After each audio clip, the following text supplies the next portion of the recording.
Homály, sötétség, éjszaka, hiányzik a fény. Életelemünk a sötétség. Sötétségben élünk. hiányzik nekünk a fény, szükségünk van a fényre. Sötétség azt jelenti félelem. Félelem a jövőtől. Félelem egy atomháborútól. Félelem a haláltól. Félelem a kitaszítottságtól. Félelem a következő dolgozattól. Félelem a kudarctól. Félelem az öregségtől. Hiányzik nekünk a fény, ami előzi a félelmet. Szükségünk van a fényre. Hol van a fény? A sötétség azt jelenti céltalanság. Hol van az a cél, amiért érdemes élni? Mi az élet értelme? Elvesztettük az irányt. Ki adja nekünk a fényt? Szükségünk van a fényre. A sötétség bűnnel jár. A bűn fenyegeti az életünket. Nyugtalan órákat okoz. Álmatlan éjszakákat hoz. Bizonytalanná teszi életünket. Elveszi tőlünk az élet örömét. Szükségünk van a fényre. Te ismered a fényt? A sötétség azt jelenti magány. Senki sem találja a másikat. Ha az ember mégis valakire rátalál, az nem látja meg őt, mert sötétség van. A sötétség azt jelenti magány. Amikor a barátod magadra hagyott. Amikor a szüleiddel, testvéreiddel viszályban vagy. Amikor senki sem szeret olyannak, amilyen vagy. Amikor önmagad előtt is szégyenkezned kell. Amikor egyszerűen semmi se sikerül. Az iskolában. A munkahelyen. A családban. Szükségünk van a fényre. Tiéd ez a fény? Ami a félelmet előzi. Ami neked a célt megmutatja. Ami a bűnre rávilágít. Ami téged a magánytól megszabadít. Létezik ez a fény. Az Isten világosság, és nincs benne semmi sötétség.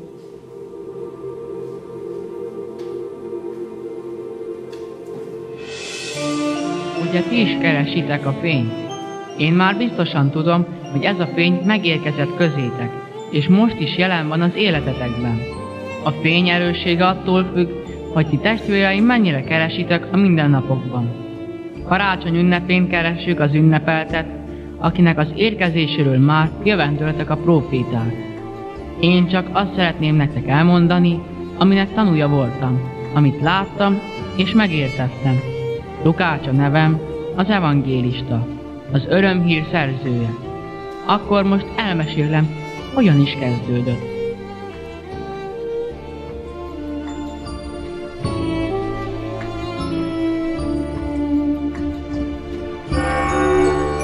Már több mint 2000 évvel ezelőtt történt, hogy Izraelben élt egy jegyes pár, József és Mária. Hétköznapi életet éltek, József ács volt, aki a műhelyében dolgozott, Mária pedig a ház körül teendőket látta el, mint minden asszony abban az időben. Egyikük sem sejtette, hogy történetükre az egész emberiség emlékezni fog. És lesz egy nap az évben, amikor újra és újra megelevenedik a csoda. A csoda, amit úgy írhatunk le, hogy az Isten emberré lett. De mi is történt pontosan? Ezt meséljük most el hamar. Egyszer Mária szokott módon a konyhában sürgölődött, amikor nagy fényesség ragyogta be a helységet.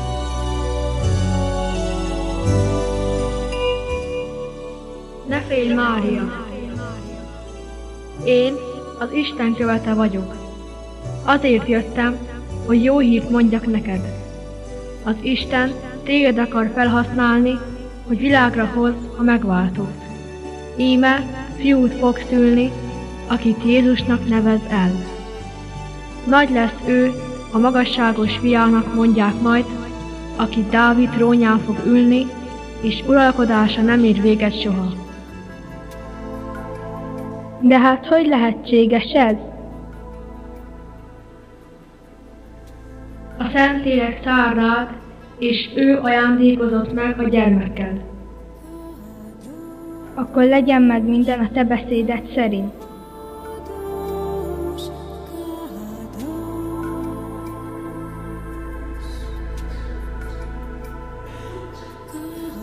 Látva Mária engedelmességét, az angyal eltávozott tőle. Hamarosan azonban új feladatot kapott. Józseffel kellett beszélnie.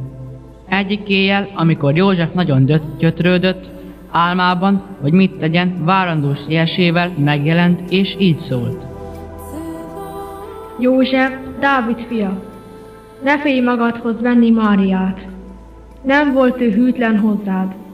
Az Isten tervét valósítja meg csupán. A gyermek, akit a szíve alatt hord, különleges.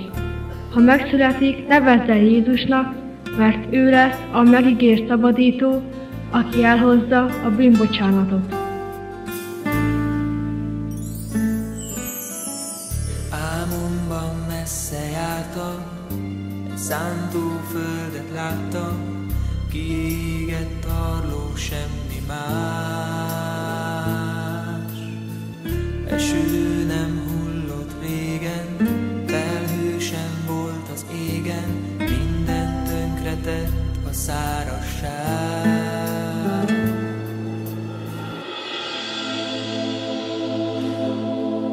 Mindez pedig azért történt, hogy beteljesedjék a próféta szava. Íme a szűz fogad méhében fiút szül, akit Immanuelnek neveznek. Az Immanuel pedig azt jelenti, velünk az Isten. József hallgatott az angyal szavára, és türelemmel várta az ígéretek beteljesülését.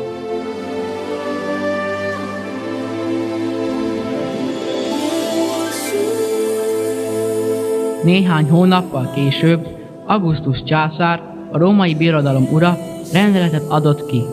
Ebben előírta a népszámlálást. Mindenkinek a maga városába kellett mennie, hogy összeírják. József is útra kelt Máriával, aki már minden órás volt.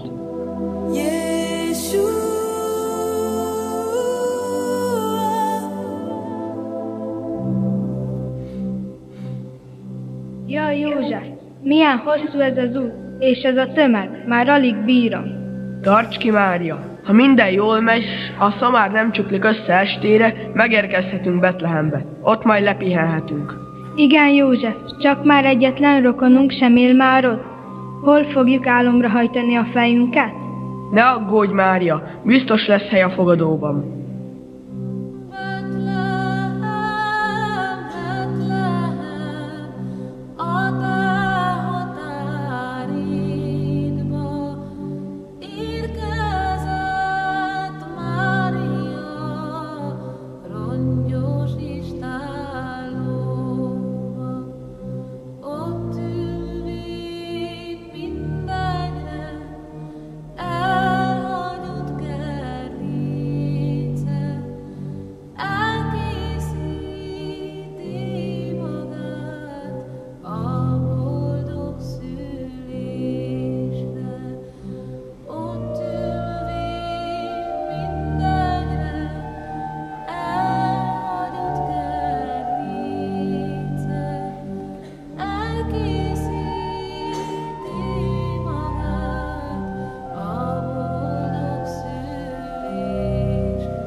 Így mentek, míg el nem érkeztek Betlehembe.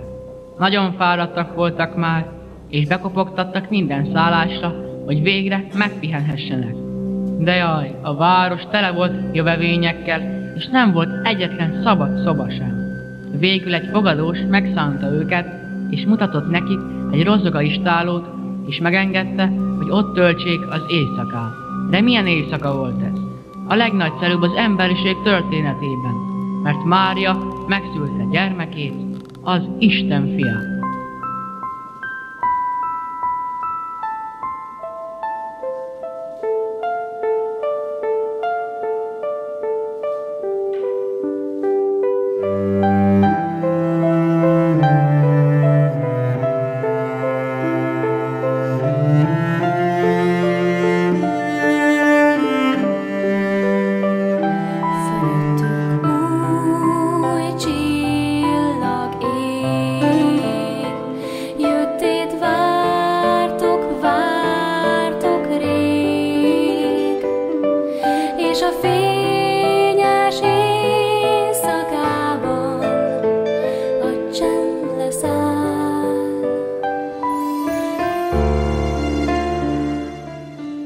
Eközben a betlehemi mezőn pásztorok tanyáztak, őrizték a nyájat a farkasoktól. Milyen szép, csillagos az ég, És milyen finom szellő lengedez. Jó ilyenkor a tűz melegénél nézni, hogy táncolnak a lángok. reméljük, ma sem kell megküzdenünk a farkasokkal. Jó lenne egy kicsit bóbiskolni. Igen, de csak miután kiittuk a boros flaskát és eldaladáztuk a nótáinkat. Jaj, mi ez? És látod? Micsodát?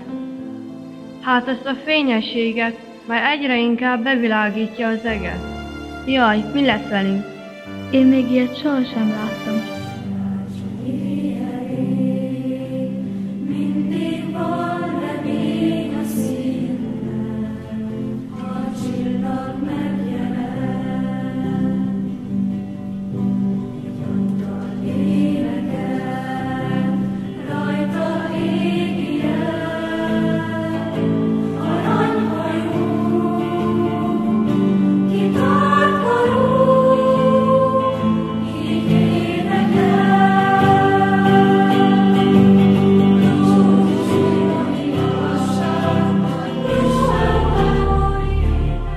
Ne féljetek, pásztorok!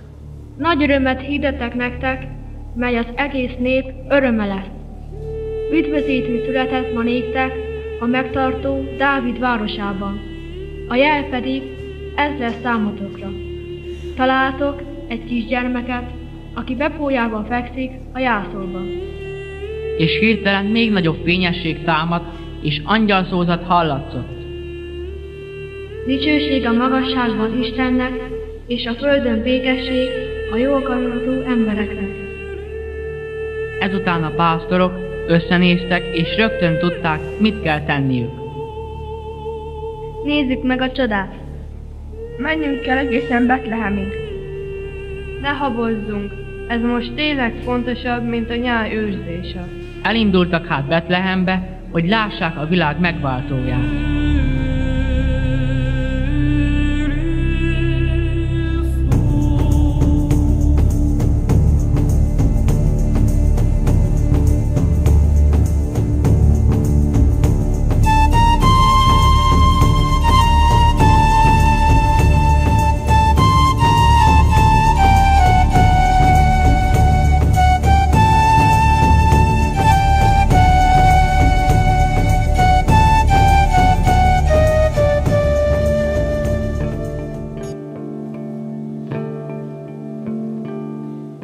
Eközben Heródes palotájában mindenki gyanútlanul végezte a dolgát. Ám egyszer csak különös szerzetek állítottak be a palotába. 3 bölcs, csillagász napkeletről. Ruhájuk alapján is lehetett látni, hogy idegenek. Bebocsátást kértek Heródeshez, Izrael királyához, aki a trónteremben fogadta őket. Mit kívántok, miért zaklattok engem ezen a késői órán? Felséges királyom, életem, halálom kezedbe ajánlom. Nem akarunk mi zavarni. Csillagjósok vagyunk, és az új királyt keressük. Nyilván jó helyen járunk, hiszen biztos itt született a palotában.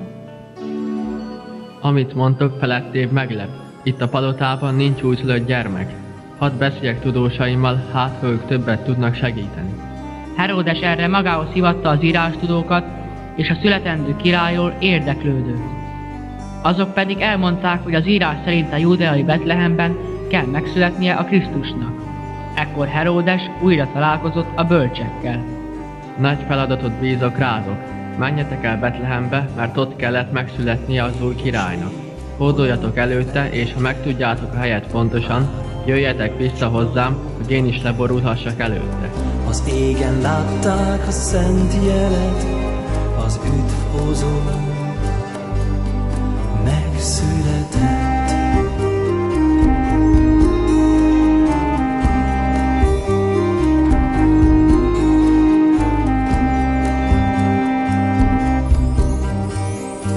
Utuk övezte 100 veszély, gonosz urak, halálos az ég.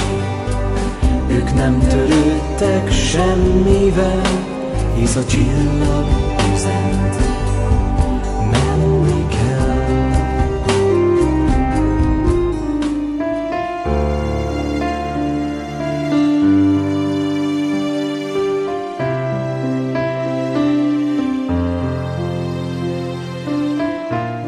Bölcsek tehát elindultak Jeruzsálemből Betlehem felé. Közben a pásztorok megérkeztek az istállóhoz. Adjon Isten jó estét! Szegényes a szállás, mi tudjuk, hogy szent ez a hely. József, hát tényleg igaz, amit az angyal mondott? Nagy az Isten kegyelme, hogy bennünket választott arra, hogy felneveljük ezt a gyermeket.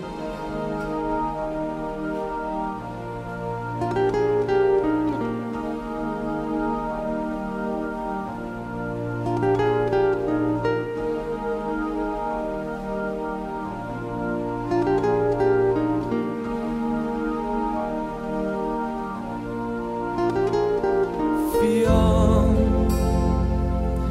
egyetlen kincsem vagy, a szeretetem túlárad irántad.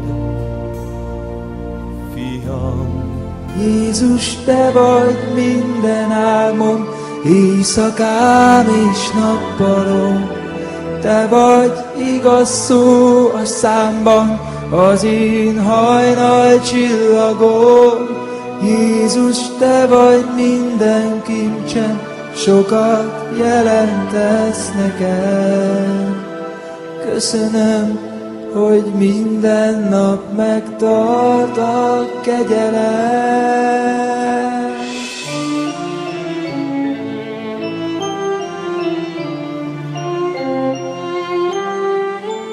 Közben a bölcsek útközben kijelentést kaptak, hogy hazafelé kerüljék el Heródes palotáját, mert gonosz szándékai vannak. Ezt el is határozták, és örömteli szívvel léptek a gyermek elé. Békessége házra. Jöttünk köszönteni az új király. Fogadjátok kedvesen ajándékainkat. Köszönjük-e sok jót, főleg a szép szavakat. Isten áldása kísérjen titeket a hazafelé úton.